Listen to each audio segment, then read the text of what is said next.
안녕하십니까. 1월 11일 월요일 새로운 한 주가 시작되는 오전 11시를 가리키고 있습니다. 이 시간에도 장기표 대표를 모셨습니다. 예, 안녕하십니까. 예. 지난주일에도 몹시 추웠어요. 오늘도 몹시 추운데 매주 수요일마다 국민의 소리를 주재하는 장 대표께서 광화문 지하철역에서 아주 이 피를 토하는 소리를 하는 게 제가 유튜브를 통해서 현장에 가서 응원을 못하고 노고가 아주 많으십니다. 예, 감사합니다. 이번 주도 계속 하시죠? 예, 합니다. 예. 우리가 이 자리에 지금 앉기 직전에 청와대에서 문재인 대통령이 이 신년사를 발표했습니다. 지난주일에는 각계 기관장을 모아놓고 뭐 얘기를 한 것 같은데 그 세 가지 핵심, 예를 들면 코로나 회복, 그 다음에 그린 도약, 그리고 포용. 근데 지난번 신년사에서는 국민 통합의 시대를 열겠다 이런데 뭐 그런 표현은 없는데 뭐 이것도 전체적으로 보면 통합의 시대를 열겠다. 2017년 5월 12일 헌법에 선서하고 약속한 거 핵심이 국민 통합의 시대인데 4년이 지나고 새삼스럽게 이게 이제 레임덕에 빠진 이 시간에 또 무슨 회복, 도약, 포용 뭐 이런 말을 하는데 생뚱맞기도 하고 장 대표 소감이 어떻습니까? 방금 저도 차 타고 오면서 문재인 대통령 신년사를 들었는데 말이야 좀 번지르르하죠. 그런데 문재인 대통령의 말을 믿을 국민은 지금 거의 전무한 형편입니다.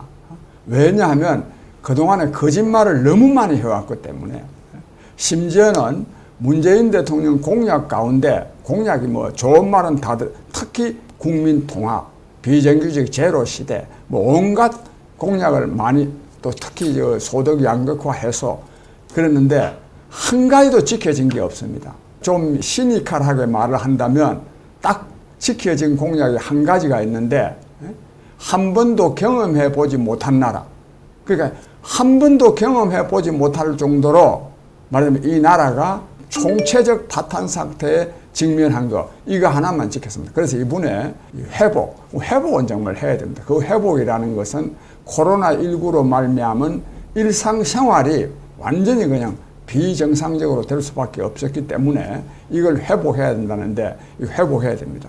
그런 점에서는 그렇지만 제가 한 서너 가지를 지적하고 싶습니다. 첫째는요, 이 미국, 영국, 뭐 프랑스, 독일 코로나 백신 안 맞는 나라가 없습니다.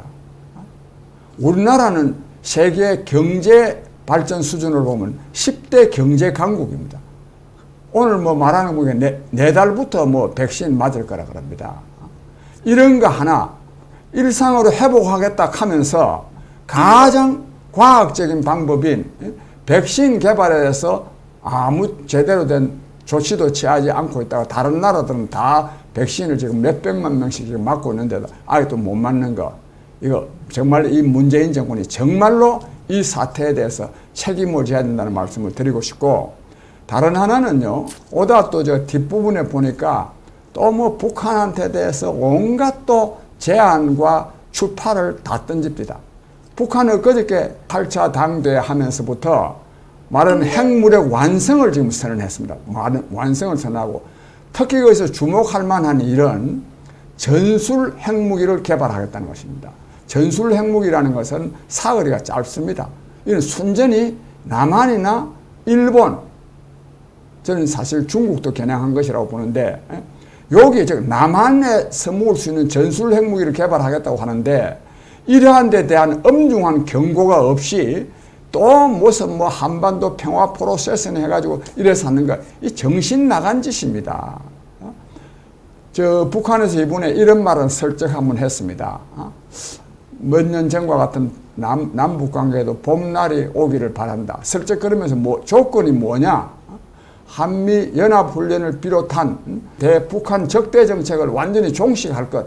다 이런 말도 되지 않는 소리를 하고 있는데 오늘 또 신년사에서 문재인 대통령은 또 이 북한에 대한 짝사랑, 저자세만을 드러내 보였다는 점에서 이 신년사에 대해서 국민이 믿을 사람도 없고 또 이 잘못된 국정 운영 방향에 대해서 전혀 개선의 여지가 없다고 하는 것을 저는 확인시켜 주었다고 봅니다.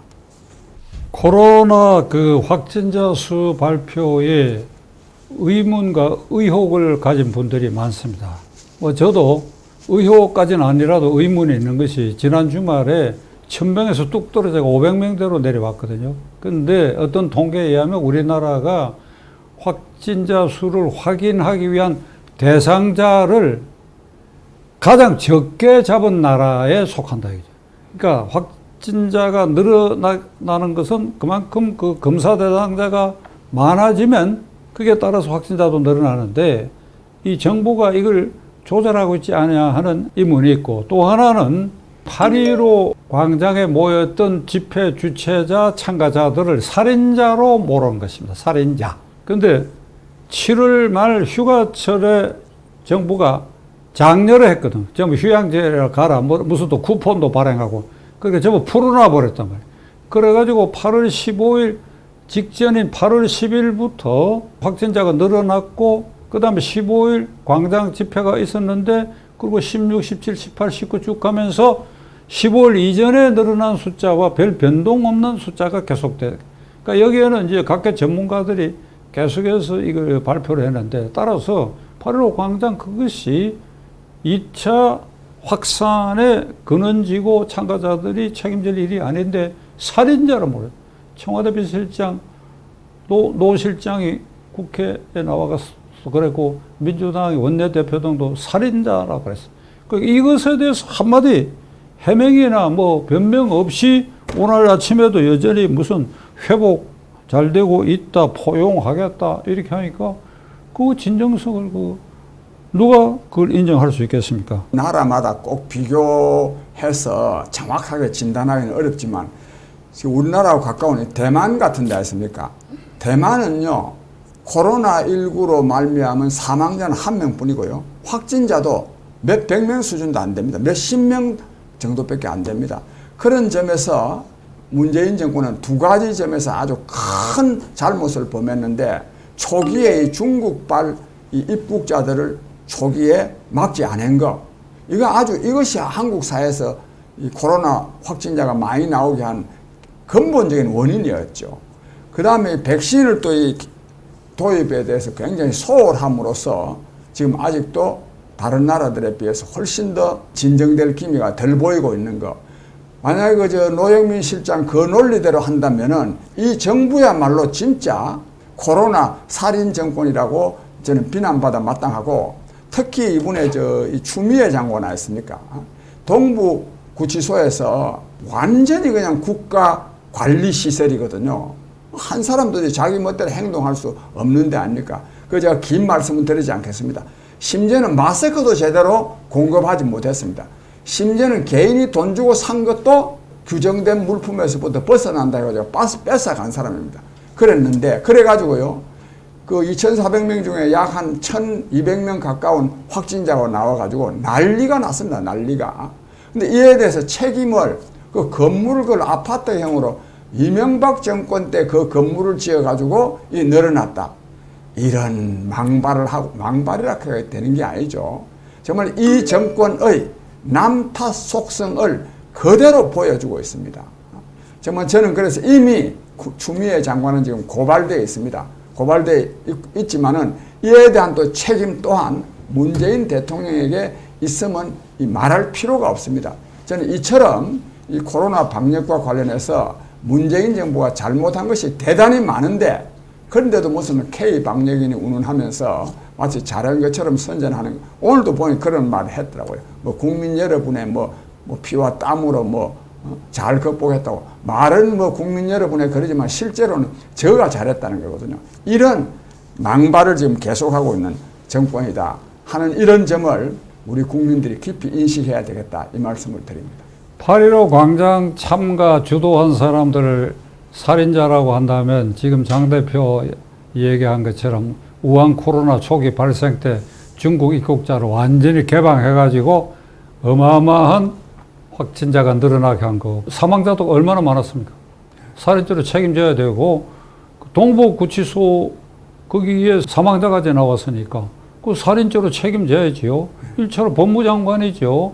취임의 봉장 책임져야 되는데 작년 1월 2일 날 그 취임해갖고 지금 딱 1년이 넘었는데 그 1년 동안 양 윤석열 때려잡기 이 뭐 표현이 좀 그렇습니다만 전생에 원수를 진 사람처럼 물론 이 정권에서 문재인 대통령서부터 정권 실세들이 윤석열 총장이 하는 정권을 향한 대통령을 향한 울산시장 부정선거 등을 수사하는 것에 대해서 못마땅하다 하는 그걸 넘어서서 전생에 추미애 장관은 윤석열 총장에 대해서 무슨 전생에 원수를 진 원한을 가진 사람처럼 이게 그냥 쌍칼을 들고 덤벼들듯이 하는 거기에 모든 걸 집중하다 보니까 동북구치소가 저런 일이 터져서 이게 하늘의 징표라고 생각해요.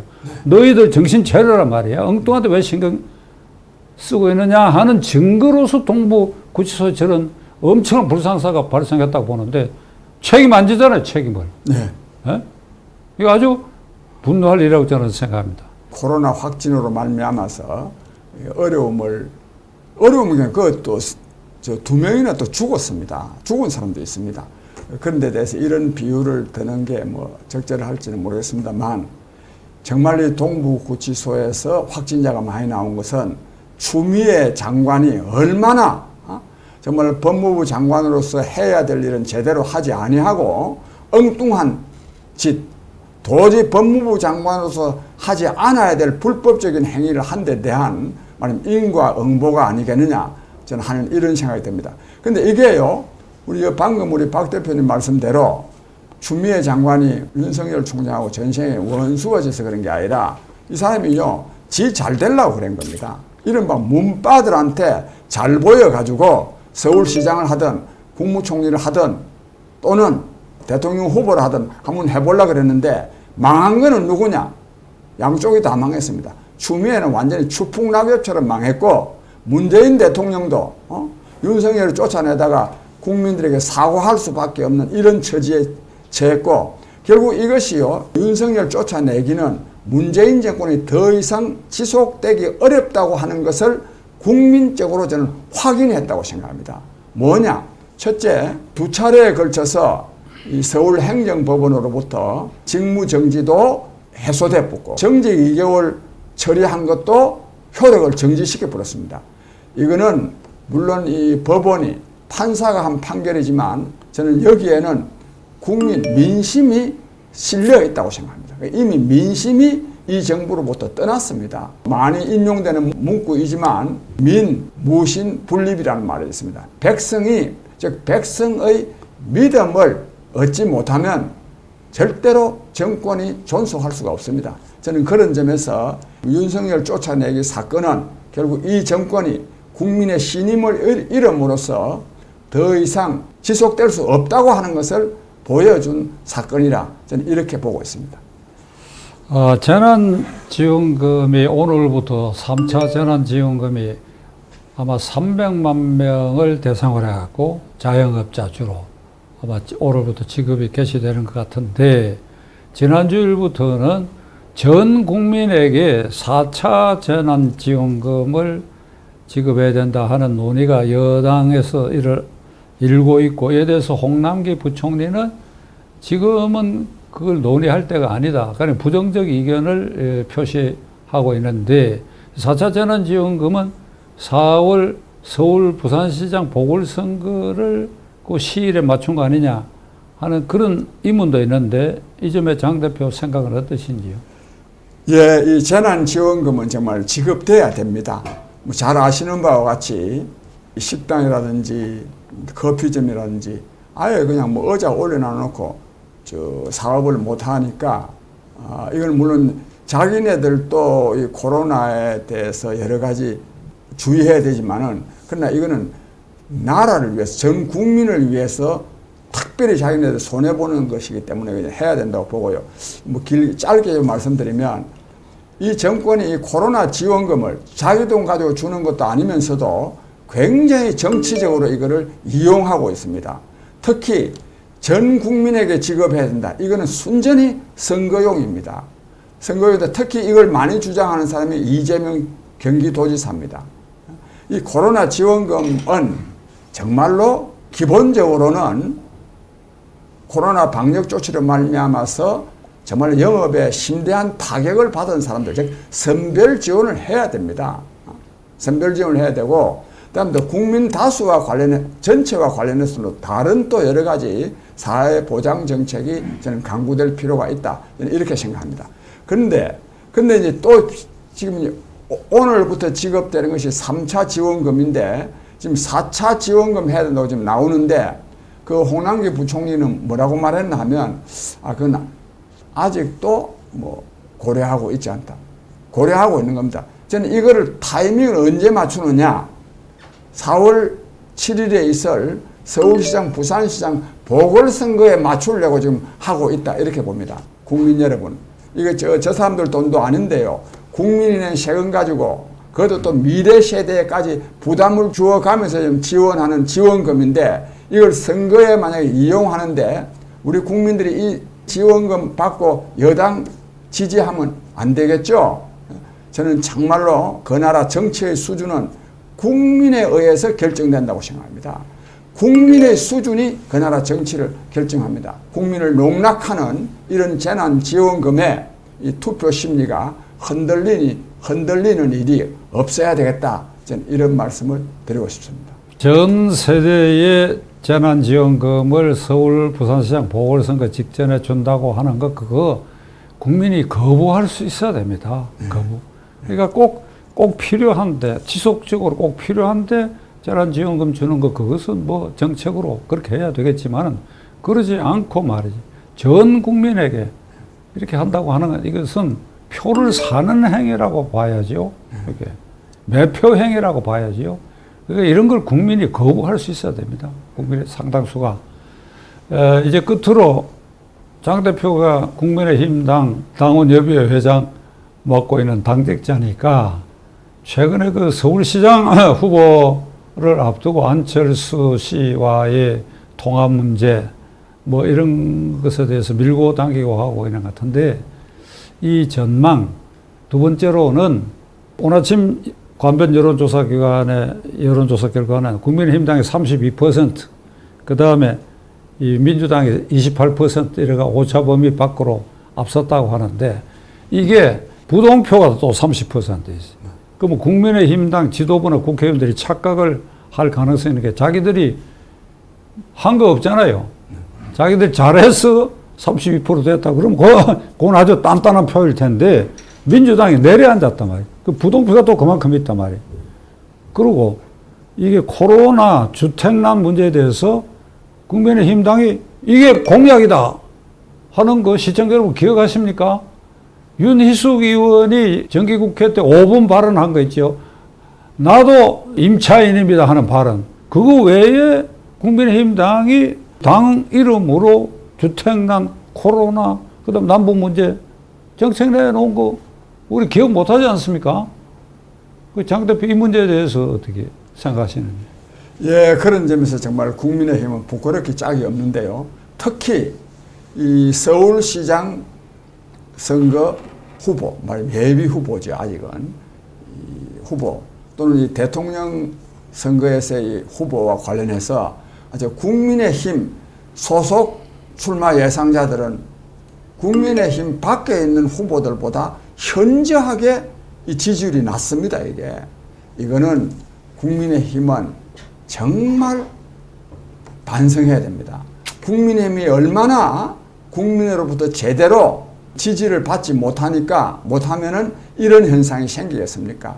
그런 점에서 국민의힘은 제 역할을 다하고 있지 못하고, 또 이에 대해서 이 중대한 책임이 현재 지금 당 대표직을 맡고 있는 김종인 비상대책위원장한테 있습니다. 지난 1월 5일 날 9시 KBS 뉴스에서 하는 그 말씀들을 보면, 이분은 KBS 9시 뉴스 시간이 얼마나 중요합니까? 그 시간에 나왔어요. 우리 당과 또 자기를 국민들로부터 좀 지지받도록 만들려는 그런 의지 자체가 없어요.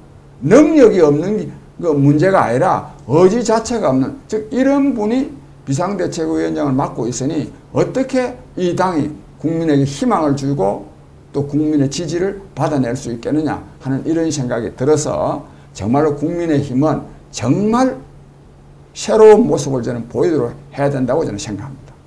이 시기에 야당 지도자는 향도에 향도 깃발을 들고 이렇게 앞장을 서야 돼, 앞장을 서야 돼. 이렇게 하자. 나를 따르라. 청와대로 가자. 광장에 모이자. 광장에 막혔으면 골목골목에 모이자. 그런 의지를 보여야지요, 그게. 장 대표 지금 그 말씀 들으니까 제가 국민의 한 사람으로서 좀 화가 나네요. 앞으로 장 대표가 그 점에 있어서 당내에서 아주 큰 역할을 해주시기 바랍니다.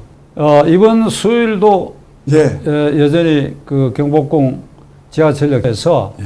국민의 소리 골기대가 있습니다. 시청자 여러분들께서 많이 가주셔도 좋고 아니면 유튜브 생방송을 통해서도 시청해 주시면 감사하겠습니다. 저는 날씨가 너무 추워서 꼭 한번 가긴 가야 되겠는데 이번 주 아니면 다음 주부터 저 꼭 나가도록 하겠습니다. 예, 고맙습니다. 예, 오늘 나와주셔서 감사합니다. 예, 감사합니다. 예.